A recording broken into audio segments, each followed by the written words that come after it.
Sa video natin ngayon mga maestro ay alamin naman natin itong basic salary po ng isang teacher 7. Ito po ay from step 1 to step 8 ngayon pong darating na January 2026. Ayan, so ito po ay para sa mga government employee, especially po sa mga government employee na kabilang po sa salary grade 17. Ayan, so syempre sa DepEd po.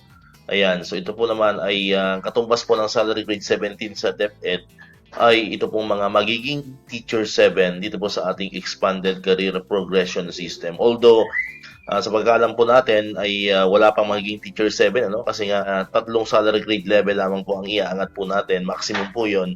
So kung ikaw ay isang teacher 3 at magi-jump ka sa career stage 2, so ang maximum po na pwede mong makuha or reclass na pwede mong makuha po is teacher 6 po. Pero syempre, hindi natin alam kasi sa career progression naman po ay wala namang specific number of years.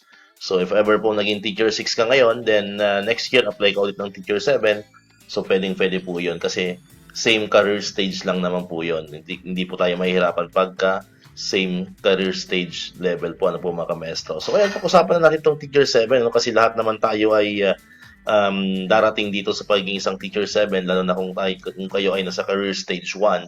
At least meron na tayong idea magkano ba ang pwede nating maging sahod or maging basic salary po sa implementation po ng third tranche ng ating pong salary increase. Ayan. So kung ikaw ay step 1, salary grade 17, ang iyong pong sahod ay 49,562 pesos.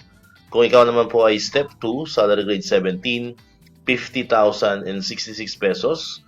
Kung ikaw naman ay step 3, salary grade 17, 50,576 pesos. Kung kayo naman ay step 4, salary grade 17, 51,092 pesos. Kung kayo naman ay step 5, salary grade 17, 51,614 pesos.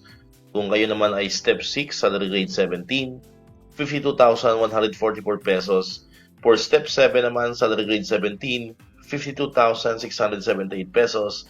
And ang pinaka-last po ay ang step 8, salary grade 17, 53,221 pesos. So muli, yan po yung magiging basic salary po ng isang teacher 7 or sa mga government employee naman po kung kayo ay kabilang sa salary grade 17. So linawin lamang po muli natin. So hindi pa po dito kasama yung deductions po or yung mga deduction po natin katulad ng tax, yung ating PhilHealth, and other deductions po sa ating payslip. So ito po ay buong basic salary po itong binabanggit po natin ng mga amount. So syempre ito na po yung pinaka-last sa career stage 2, yung teacher 7, and after po ito ay career stage 3 na, which is master teacher naman po mga maestro. So yun naman po yung gagawa natin ng video sa next episode po natin. Alright, so dito ko natapos itong ating video ngayon mga maestro. Kung di ka pa nakakapag-subscribe, click mo na ang subscribe button dyan para ikaw yung unang nakakapanood ng mga videos na ina-upload natin. Katulad ito yung mga updates pa rin about sa ating salary increase and other benefits ng mga teachers and government employees. And syempre, click mo na rin ang notification bell button para mananotify ka. Always updated ka pag may mga bago tayong uploaded na videos. Muli, maraming salamat sa inyong panonood at pakikinig. Once again, El Maestro. See you on my next vlog. Bye-bye!